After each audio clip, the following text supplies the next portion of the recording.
Say you've got someone you look up to, a teacher, someone you're depending on to show you something, someone you trust, and then you find out they're not telling you the truth, or at least not the whole truth.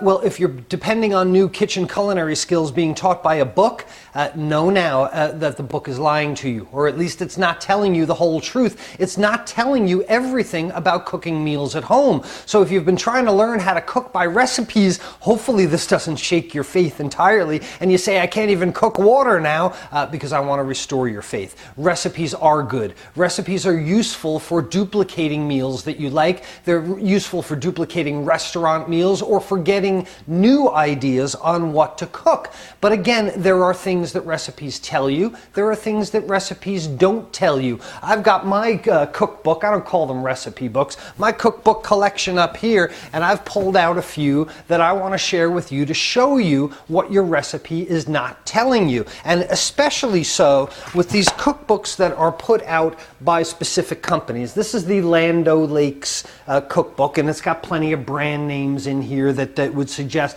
and I did just pick these at random, but I wanted to mark them so I didn't sit here going through it. But this is angel hair pasta with basil and shrimp, very pretty, but it tells us to prepare the pasta according to directions, add the heat the oil, add the shrimp, continue cooking, stirring constantly until the shrimp turn pink. Well, we all know that the shrimp will turn pink on the outside pretty quickly, but it may take a considerable longer amount of time to cook the shrimp on the inside. Also, are they little tiny baby shrimp? Are they really big shrimp? These are differences. This is something that the cookbook is just leaving out for us.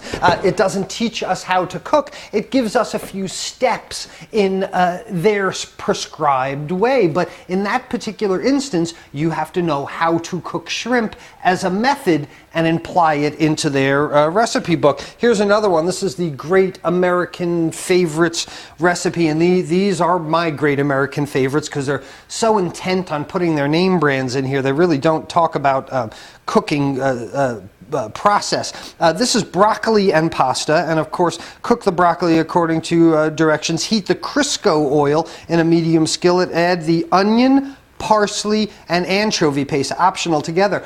Onion and parsley at the same time, and then cook until the onion is tender. Now, here's something that you know, I'm sure, whether you cook or not. If you put something delicate like parsley at the same time with something like onion and cook them for the longer amount of time, that parsley is going to be obliterated. Here is something that the recipe book is not telling you. It's pretending it knows. It doesn't really know. It's giving you a list of what to do, ingredients-wise, and a step of procedure. But then again, there's a basic knowledge that's missing, and this is what I want to try and help you with. Country chicken and peppers. Cut each creamy tarragon chicken. This was the one I wanted to show you. A large skillet, heat oil, brown the chicken over medium heat and drain. Add an onion soup mix. Simmer covered 45 minutes or until the chicken is done. 45 minutes or until the chicken is done. Well, I can quantify 45 minutes, so that's probably the one I'll go with. Better yet, how to tell when the chicken is done would be helpful in a recipe like this. So be careful of the brand name cookbooks.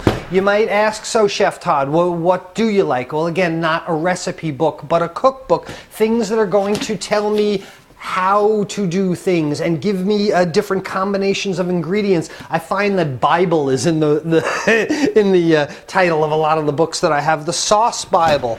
This is my culinary school textbook on cooking. This is full of methods and then formulas thereafter. The Flavor Bible. Combinations of flavors and ingredients for baking, professional baking, where everything is in weight rather than volume.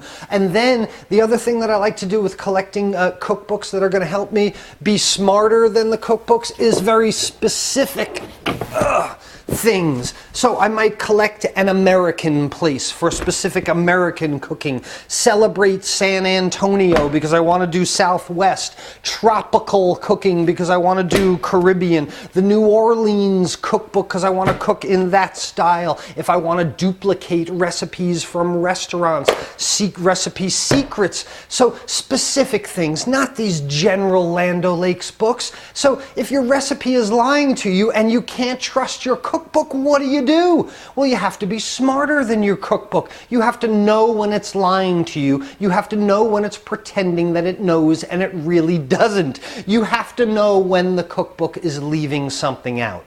So next time I want to show you ways to be smarter than your recipe book. I want you to improve your kitchen culinary knowledge and restore your faith that yes, you can indeed cook water, but you don't need to trust everything that's written in the book. Next time, we're going to use recipe shortcomings to our advantage.